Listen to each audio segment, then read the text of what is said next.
દર્શક મિત્રો, આપ જોઈ રહ્યા છો વાયન ન્યૂઝ. હવે જોઈએ અગત્યના સમાચાર. ખાણ ખનીજ વિભાગનો ક્લાર્ક 2 લાખની લાંચ લેતા ઝડપાયો. ઈ ભૂસ્તર શાસ્ત્રી સહિત 3 ફરાર.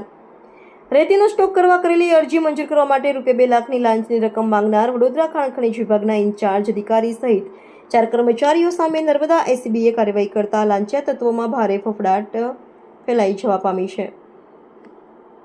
વડોદરા ખાણ ખનીજ વિભાગ ખાતે ફરિયાદીએ રેતીનો સ્ટોક કરવા અંગે ઓનલાઈન અરજી કરી હતી.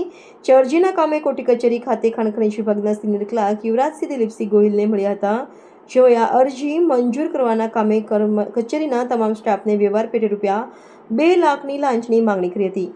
જે લાંચની માંગણીની રકમ ફરિયાદી આપવા માંગતા ન હતા. તેઓએ એન્ટી કરપ્શન બ્યુરોનો સંપર્ક સાધ્યો હતો, જેના કારણે 12મી તારીખના રોજ એસીબીએ છટકાનું આયોજન કર્યું હતું અને ફરિયાદીને સિનિયર ક્લાર્ક વર્ગ 3ના યુવરાજસિંહ ગોહિલે બીએપીએસ હોસ્પિટલ પાસે પ્રેમાવતી રેસ્ટોરન્ટ ખાતે લાંચની રકમ લઈને બોલાવ્યા હતા. જે યુવરાજસિંહ ફરિયાદી પાસેથી વાતચીત કરી લાંચની રકમ સ્વીકારતા એસીબીએ રંગે હાથ ઝડપી પાડ્યો હતો.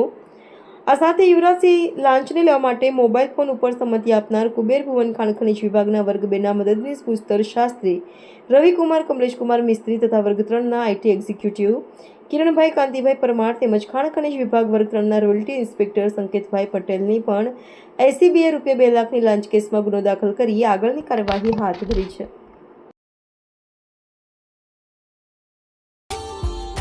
Subscribe now and press the bell icon.